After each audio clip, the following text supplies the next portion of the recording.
भारतामध्ये पुन्हा एकदा कोविड सारखी सिच्युएशन होणार का? कारण तेल वापरायचं नाही, सोनं खरेदी करायचं नाही, बाहेर कुठं फिरायचं नाही, वर्क फ्रॉम होम करायचं, अशा अनेक अटी खरंच मोदी साहेबांनी घातल्यात का? खरंच असा इम्पॅक्ट भारतावर होणार का? आणि आता पुढे किती मोठा धोका आहे? फक्त याचा इम्पॅक्ट स्टॉक मार्केटवर नाही, तर प्रत्येक क्षेत्रावर होऊ शकतो. जर सेम गोष्ट लॉकडाऊन सारखी परिस्थिती क्रिएट झाली, जागांचे रेट पडणार, जमिनींचे रेट पडणार, फ्लॅट, प्रॉपर्टी सगळ्यांमध्ये क्रायसिस क्रिएट होतील. एवढंच नाही तर बँकिंग सेक्टरवर सुद्धा मोठा परिणाम याचा होणार आहे. एनपीएस ह्यूज वाढू शकतात आणि एवढंच नाही, स्टॉक मार्केटवर तर बाय डिफॉल्ट हेवी क्रॅशचा परिणाम होऊ शकतो, जर हे सगळं खरं असेल तर. पण यामध्ये कितपत सत्य आहे? मोदी साहेबांनी जे बोललं त्याचा इम्पॅक्ट कितपत होणार आहे? आणि कृपया मी पहिलाच रिक्वेस्ट करतोय, जर तुम्ही कोणत्याही पक्षाचे असाल, तर हा व्हिडिओ इथंच स्किप करा, शेवटपर्यंत बघू नका. पण जर तुम्हाला जेन्युइनली भारताबद्दल काहीतरी वाटत असेल आणि तुम्हाला जाणून घ्यायचं असेल, सध्याची परिस्थिती काय आहे, तर हा व्हिडिओ लक्षपूर्वक शेवटपर्यंत बघा. सेव्ह करून ठेवा, कदाचित हा डिलीट केला जाऊ शकतो, कारण वेगवेगळे आयटी ऍक्ट आलेले आहेत आणि कंट्रोल बऱ्या प्रमाणात ज्या त्या सरकारकडे आहे. सो सुरुवात करूयात. सध्या मार्केटची सिच्युएशन, मार्केट डिरेक्टली कोसळताना आपल्याला पाहायला मिळत आहे. ऑलमोस्ट मार्केट 23,500च्या आसपास सध्या ट्रेड करत आहे आणि याचा हाय जर बघितला तर 26,400च्या आसपास होता आणि लो गेल्या 15 दिवसातला तो 22,300च्या दरम्यान आहे. सांगण्याचा मुद्दा एवढाच आहे की सगळं काही संपलंय, कोसळलंय, अजून तरी अशी अवस्था नाहीये. पण हे सगळं का होतंय, कशामुळे होतंय, हे मी तुम्हाला एक्सप्लेन करतोय. इराण युद्धाचा भारतावर झालेला परिणाम, मोदींनी काय आवाहन केलं, त्याचे आर्थिक परिणाम आणि थोडंसं क्रिटिसाइज करणार आहे. त्रास होईल जर तुम्ही एखाद्या पॉलिटिकल पार्टीला आयडॉल मानत असाल, देव मानत असाल, भगवान मानत असाल, एखाद्या व्यक्तीला जर तुम्ही तुमचा देवता मानत असाल कुठल्याही पक्षाचा, तर कृपया हा व्हिडिओ इथेच स्किप करा. कारण कमेंट बॉक्समध्ये तुम्ही काय बोलणार हे मला आधीच माहिती आहे. सो दॅट ज्या लोकांना भारताबद्दल काहीतरी वाटतं, फक्त त्या लोकांसाठी हा व्हिडिओ आहे. इराण आणि अमेरिकेचं जे काही युद्ध सुरू आहे त्याचा परिणाम भारतावर कसा होतोय? मोदींनी आवाहन केलंय की इंधन म्हणजेच जे काही तुम्ही पेट्रोल डिझेल वापरताय त्याचा वापर कमी करा, गाड्यांचा वापर करू नका, सोनं खरेदी करू नका आणि परदेशातला प्रवास टाळा. एक एक गोष्ट सांगणार आहे, एकतर पॉझिटिव्ह गोष्ट, निगेटिव्ह गोष्ट. हे का झालं? फक्त इराणमुळे हे सगळं झालंय का? किंवा अमेरिका इराणच्या वॉरमुळे हे सगळं झालंय का? तर हा गैरसमज आहे. कसा गैरसमज आहे हे पुढे मी तुम्हाला एक्सप्लेन करून सांगतोय. इराणचा जो युद्धाचा परिणाम भारतावर झाला त्यामुळे तेलाचे दर, क्रूड ऑइल, तुम्हाला काय वाटलं पेट्रोल आणि डिझेल डायरेक्ट ते आपल्याला विकतात? तर नाही, ते आपल्याला क्रूड ऑइल देतात, ब्रेंट क्रूड देतात आणि त्याला प्रोसेस करून आपल्याला हवं ते ऑइल आपण बनवतो. ऑइल असा का शब्द वापरतोय? खाद्य तेल सुद्धा आपण वापरतो. पेट्रोल, डिझेल, वेगवेगळ्या प्रकारचे केमिकल्स आणि त्याला एक्स्ट्रॅक्ट करून अजून काही आपण जे प्रोडक्ट, इव्हन पेंट असेल, कपडे असेल, वेगवेगळ्या मशिनरीज असतील, काही प्लास्टिक्स असतील, बऱ्याच गोष्टींमध्ये हे सगळं वापरलं जातं. सांगण्याचा मुद्दा एवढाच आहे की जर याचे रेट्स वाढले, ब्रेंट क्रूड किंवा क्रूड ऑइलचे रेट वाढले, तर डेफिनेटली बाय डिफॉल्ट सगळं काही वाढत जाणार आहे. कारण प्रत्येक वस्तू इथून इथं नेण्यासाठी ट्रान्सपोर्टेशन असते आणि त्या ट्रान्सपोर्टेशनची cost is directly proportionate to crude oil.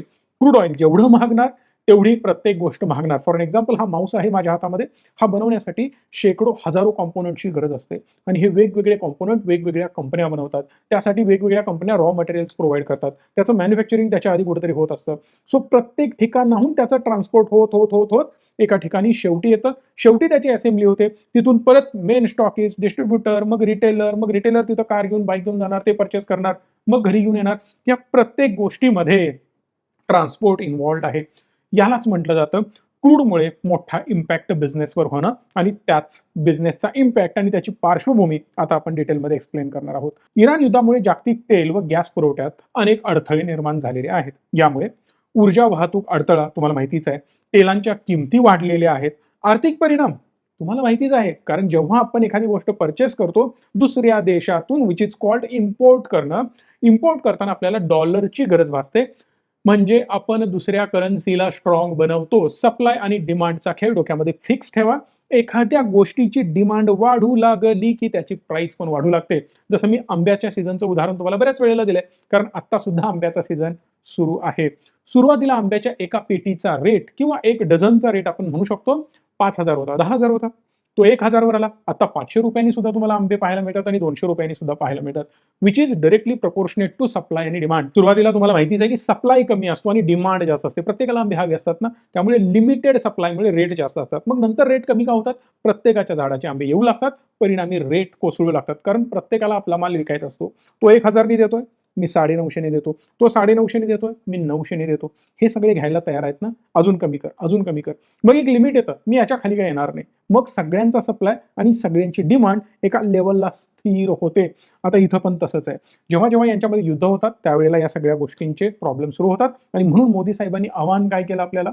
तर ते म्हणतात की सोने या वर्षभरात खरेदी करू नका. मला एक सांगा, जर तुमच्या घरामध्ये काही कार्यक्रम आहे, एखादं लग्न ठरलंय, एखादी गोष्ट घरी शुभकार्य होणार आहे, तर आपल्याला लहानपणापासून शिकवण देण्यात आली की सोने खरेदी करा. परिणामी एक ॲसेट बिल्ड होतं आणि साहेबांचं म्हणणं काय आहे? सोने खरेदी करू नका. आता हे चांगलं काय वाईट? देशाच्या बाबतीत जर बघायला गेलात तर ही गोष्ट चांगली आहे.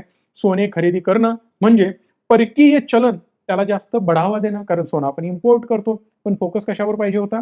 इन हाऊस गोल्ड मायनिंगवर. पण आपण त्या लेवलला फोकस नाही करत.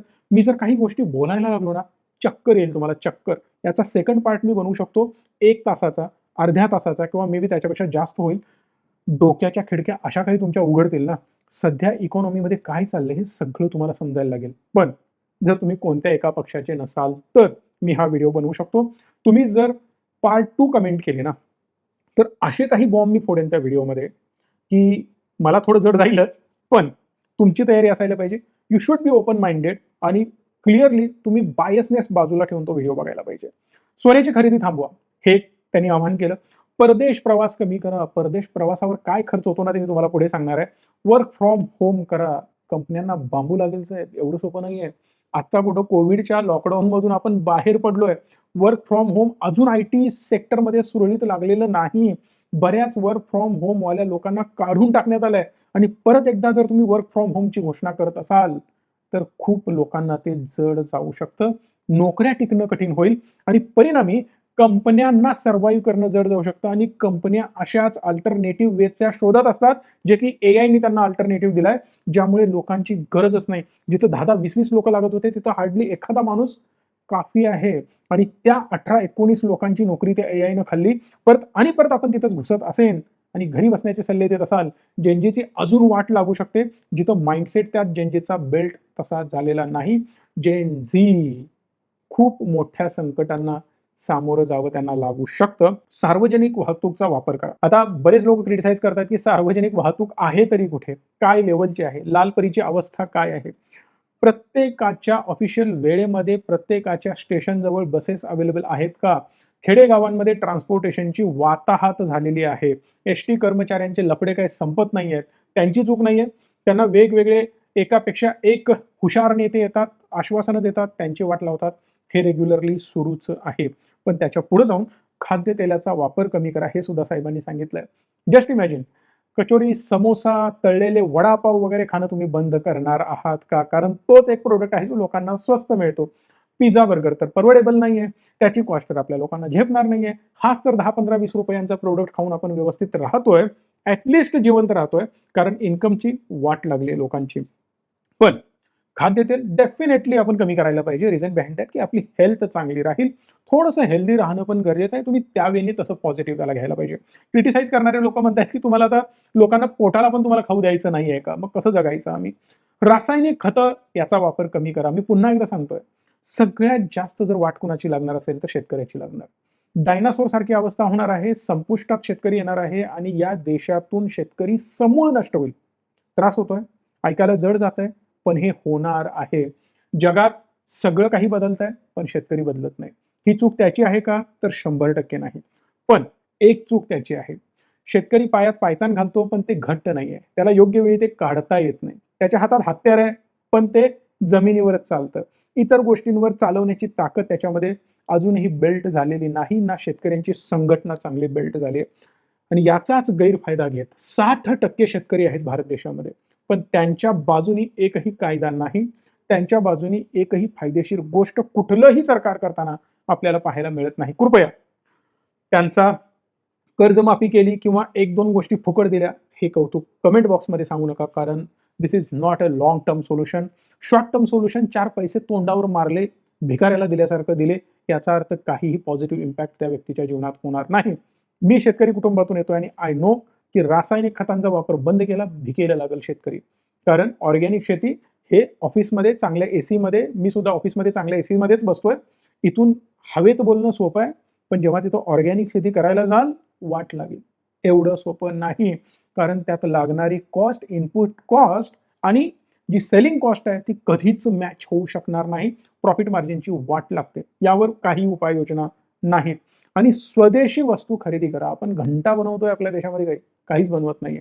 तुम्हाला माहिती आहे Panasonic वगैरे आधी ठीक-ठाक बाहेरच्या कंपन्या जे प्रॉडक्ट बनवत होते टीव्ही, त्यावेळेला ओनिडा, बीपीएल, व्हिडिओकॉन वगैरे हे किंग होते. आपल्या इकडे इंडियन कन्झ्युमर सेक्टरमध्ये तुम्हाला आता त्या टीव्हीज दिसतात. मोबाईल फोन मायक्रोमॅक्सनी Samsungला साहेब मागे टाकलं होतं आणि iPhone वगैरे कुठंच लागत नव्हते. लावा वगैरे असतील आणि अनेक बरेच फोन होते. जस्ट इमॅजिन त्यावेळेला we are number 1 in that category.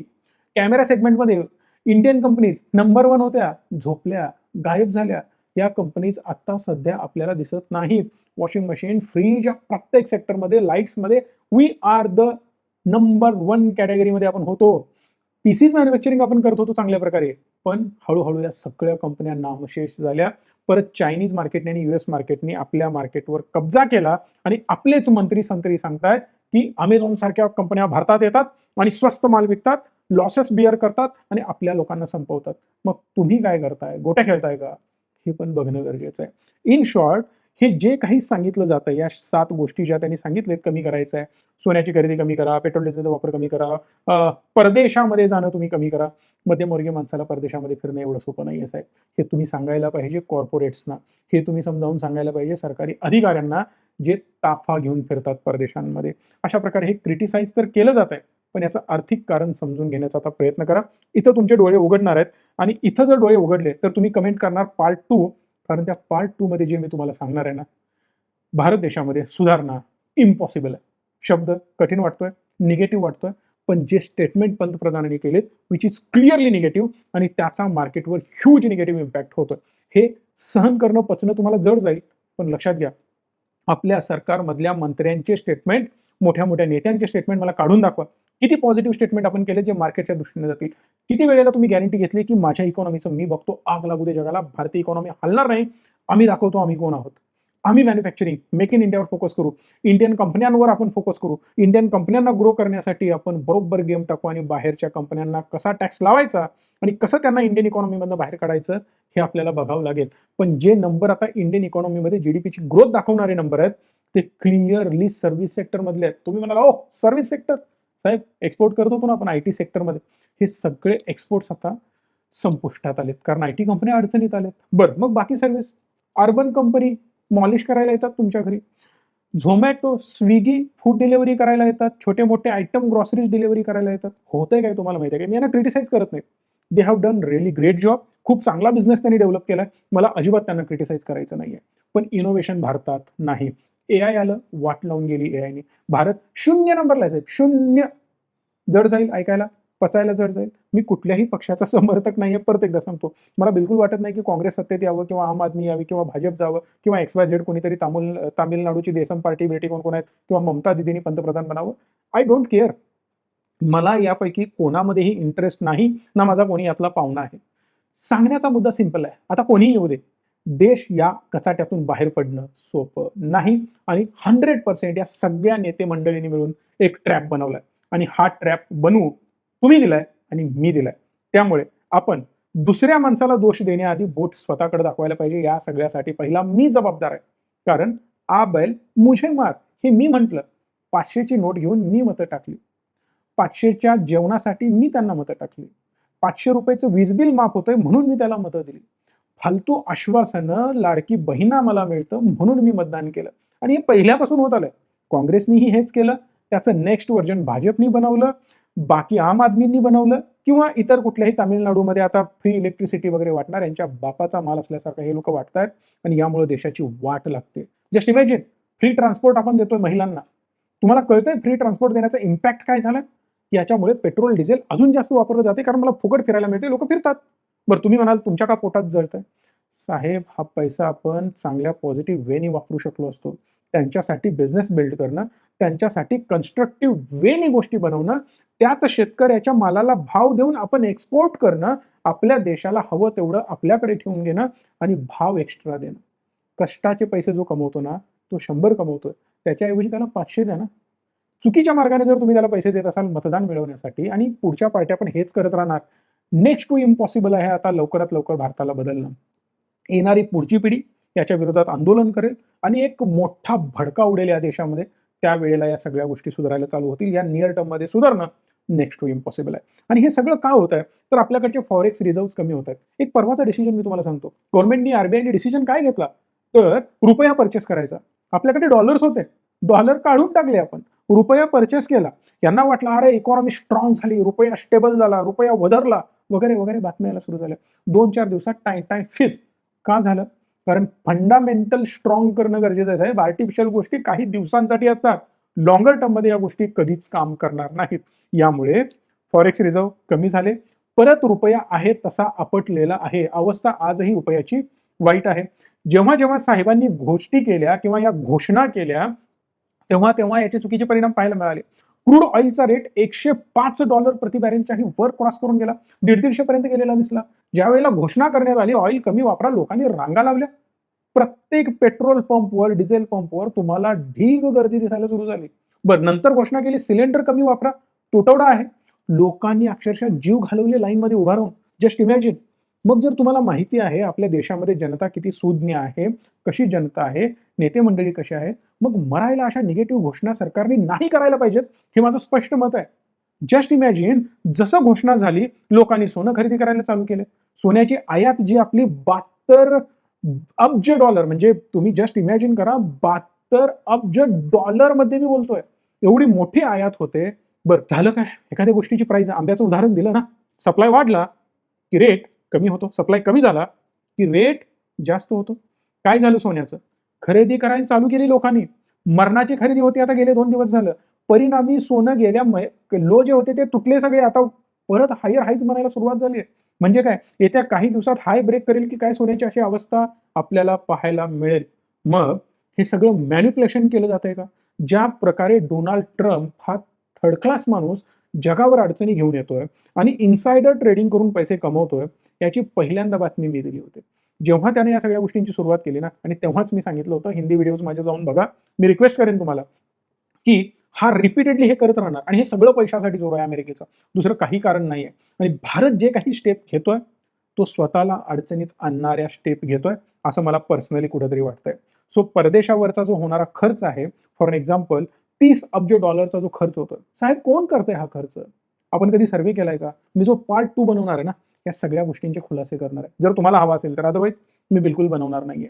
So सांगण्याचा माझा मुद्दा एवढाच आहे की या राष्ट्रभक्तीचा अर्थ समजून घ्या. आता सरकारला विरोध आहे, ते स्वतः ताफा घेऊन फिरतात, 100 गाड्यांचा ताफा चालू असतो, विमानातून फिरतात, रॅल्या करत फिरतात, आणि तुम्ही गावाला उपदेश देताय, लाज वाटते तुम्हाला? असे प्रश्न जनतेने विचारलेत. हं, मी काय बोलणार नाही. पण एक याची दुसरी बाजू सांगतो. समजा तुम्ही पंतप्रधानांना क्रिटिसाइज करताय, मान्य आहे, शब्द सुद्धा आता बोलताना मी अडखळतोय, क्रिटिसाइज, राईट, पंतप्रधानांच्या बाबतीत. सो एक गोष्ट लक्षात घ्या, तुम्ही म्हणत असाल की पंतप्रधानांनी बसनं फिरावं, एवढं सोपं नाहीये. सिक्युरिटी नावाचा पण काहीतरी प्रकार असतो, कोणी जाऊन गोळी मारून बाजूला जाईल, एवढं सोपं नाहीये. सो त्यांना सिक्युरिटी गरजेची आहे, त्यांना प्रोटेक्शन असणं गरजेचं आहे, तेवढा ताफा आणि तेवढ्या सगळ्या तामझाम 100% गरजेचं आहे, बिकॉज ते आपल्या देशाचे कर्ता धर्ता आहेत, त्यामुळे ते गरजेचं आहे. पण ज्या रॅलीज केल्या जात आहेत, इलेक्शनवर तुफान उधळणी केली जाते, या गोष्टी 100% चुकीच्या आहेत. म्हणजे जिथं चुकीचं आहे ते चुकीचं म्हणायला पाहिजे, जे बरोबर आहे ते बरोबर आहे. म्हणजे त्यांना सिक्युरिटी 100% गरजेची आहे, पण पैशाची उधळपट्टी, अपव्यय करणं हे चुकीचं आहे. बरं, एकच पार्टी करते का? नाही, सगळे एका माळीचे मणी आहेत, हे पण लक्षात घ्या. म्हणजे तुम्हाला वाटेल मी एकाला क्रिटिसाइज करतोय आणि त्यांचा अपोनंट चांगला, नाही नाही नाही, एकाच माळीचे मणी. साहेब, लाखो कोटी रुपये खर्च केले जातात. कुठून आला पैसा? सगळा 2 नंबरचा पैसा आहे. डोनेशनच्या स्वरूपात, कंपन्यांना लुटून लुबाडून हे सगळे पक्ष ना लाच खातात आणि आपल्या इकॉनॉमीची वाट लावतात.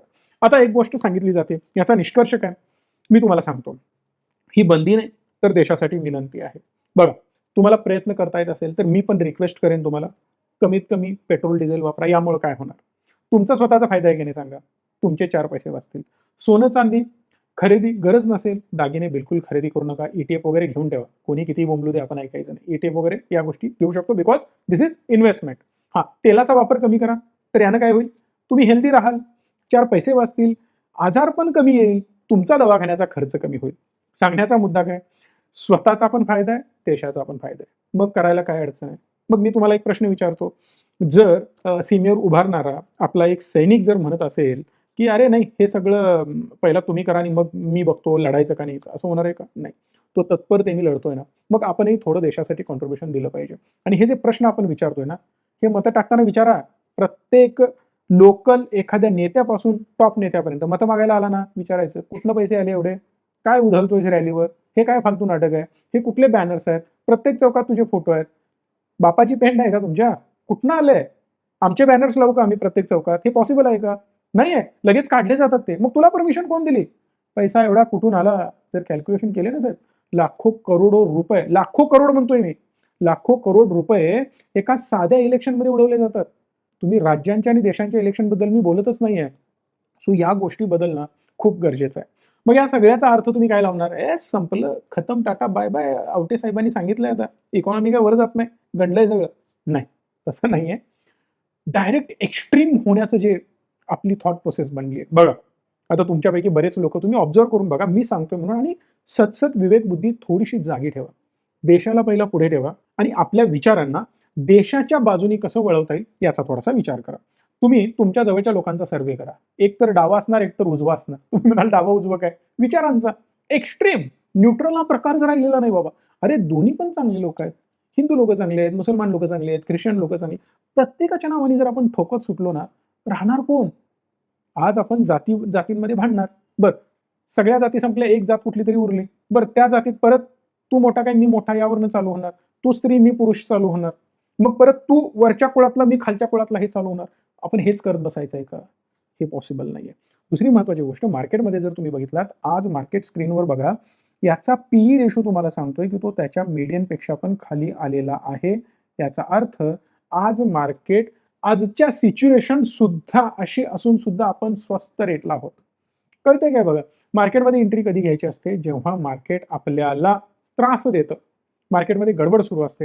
मार्केटमध्ये पॅनिक क्रिएट झालेला असतो. अशा वेळेला आपण या गोष्टी फॉलो करायच्या असतात. इथपर्यंत तुम्हाला क्लिअर आहे? बरं, महत्त्वाचा पार्ट यामध्ये हा आहे, की जेव्हा माल स्वस्त मिळतो, मी डीमार्टमध्ये जातोय, मी शॉपिंग मॉलमध्ये जातोय, 50% डिस्काउंट. दरवेळेला मी तांदूळ 10 किलो घेतोय, मी 20 किलो घेणार. कारण मी स्टॉक करणार. कारण निम्म्या रेटला मला मिळतोय. हे क्रायसिस असेच पुढे चालू राहिले, याचा आणि युद्धाचा मी तुम्हाला चॅलेंज देऊन सांगतोय, काहीही संबंध नाही. आपल्या इंटरनल कंपन्यांना बरबाद करायला युद्ध जबाबदार आहे का? पहिली गोष्ट. दुसरी महत्वाची गोष्ट, आपल्या इकॉनॉमीमध्ये प्रेशर फक्त युद्धामुळे क्रिएट झालंय का? तिसरा महत्वाचा प्रश्न, शांत डोक्याने विचार करून मला उत्तर द्या. उद्या युद्ध थांबलं, याचा अर्थ इंडियन इकॉनॉमी आणि इंडियन जीडीपी रॉकेट होणार आहे? इम्पॉसिबल आहे. भारतीय रुपया कोसळतोय. काय म्हणणं आहे तुमचं? तुम्हाला काय वाटतं? डॉलर स्ट्रॉंग होतोय म्हणून रुपया कोसळतोय? डोक्यातनं काढून टाका. आज डॉलरचे रेट जाऊन चेक करा. मी मुद्दाम स्क्रीनवर नाही दाखवणार आणि कमेंट बॉक्समध्ये सांगा. ₹100 is a standard, $100 is a standard, right? So 100ला क्रॉस करून डॉलरवर गेलाय का? नाही. डॉलर स्वतः कोसळतोय. त्याची अवस्था वाईट आहे.